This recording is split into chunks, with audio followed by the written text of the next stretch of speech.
Hey guys, in today's video, I want to talk about iOS 18 Beta 3. Yes, this one could be a big update coming to the iPhone here in just a couple of days, and it could also bring the first public beta to iPhone users with this next update. So in this video, I want to talk about when we can expect iOS 18 Developer Beta 3 to be rolling out to developers and perhaps even the first public beta for iOS 18. And as I mentioned, this one could be big because this one could mark the beginning of Apple AI, Apple Intelligence. A lot of these new Apple Intelligence new features may start rolling out with the next iOS 18 update. And we'll talk about some of the features we're expecting Apple to bring to the iPhone with this next update. And we'll talk about the release date for the third beta and perhaps even the first public beta in today's video. Now, with iOS 18 Developer Beta 2, Apple added some awesome new features. And I want to start off with the RCS messaging on iPhone. So this feature has now been available on the iPhone for about a week since the second beta was released.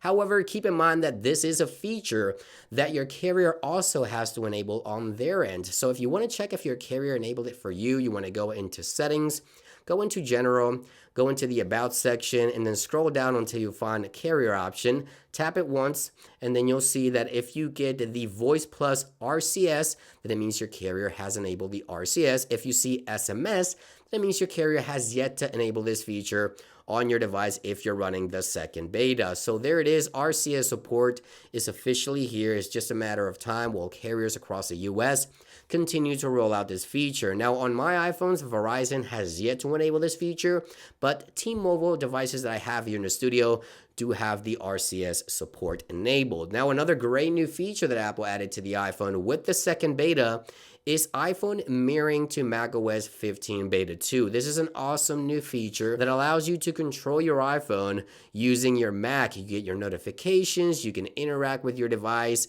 and you don't have to have your device unlocked. It can be in another room, it could be in your pocket, and you can still control your devices and get your notifications directly on the screen of your Mac. Awesome new feature. Really love it. Been using it since Apple launched it on the second beta. Now, another update with iOS 18 Beta 2 is SharePlay Remote Access. So this allows you to control another device using SharePlay from your very own device. Rather it is to show someone how to do something, a tutorial or whatever it is, you'll be able to actually control someone's devices remotely by requesting a remote access while SharePlay. So this is a really cool new feature that Apple also added with the second beta. However, with the second beta, there's also a few bugs. I'm sure many of you guys have encountered this one right here where your icons, they all sort of look white, and this typically happens when you go to customize your device here with this new customization feature built into iOS 18. If you choose these small icons and try to tint your icons on the home screen and try to go back, sometimes your icons just turn white completely and it looks kind of weird. It doesn't happen all the time, but if you're encountering this issue, the only workaround right now would be to choose large option right here for icons, and it looks like if you choose large, this bug does not happen. So I'm sure Apple will address this with the next update for iOS 18 here just a couple of days. And if we go into the customizing options here and add a widget, Apple added a new widget with the second beta for Wallet, which is the connected cards.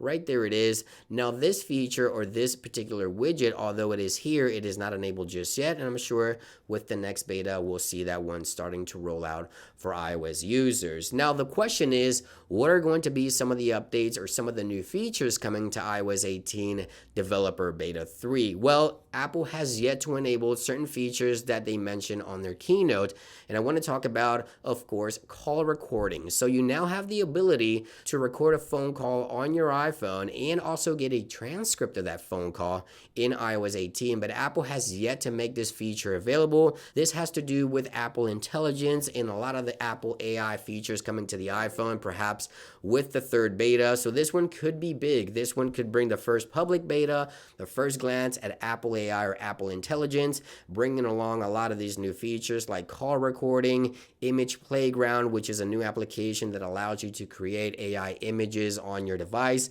and so much more. Now, with all that being said, when will Apple release iOS 18 Developer Beta 3 and perhaps public beta 1. Well, if history is any indication and we go by previous year's schedule, I'm thinking that on July the 8th, Monday, July the 8th, Apple will release iOS 18 Developer Beta 3 alongside iOS 18 Public Beta 1, and we may see a glance at Apple Intelligence and a lot of the new Apple Intelligence new features that I know many of you guys are looking forward to. So just keep in mind that this one could be a big one, as Apple will most likely start introducing for the first time some of those new Apple Intelligence new features to iOS. So just make sure to stay tuned here to the channel. Obviously, I'll keep you guys posted. iOS 18 Developer Beta 3 and Public Beta 1 most likely happening within a week from today on July the 8th. Thank you for watching this video, guys. I hope you guys enjoyed it, and I'll see you guys on the next one. Peace.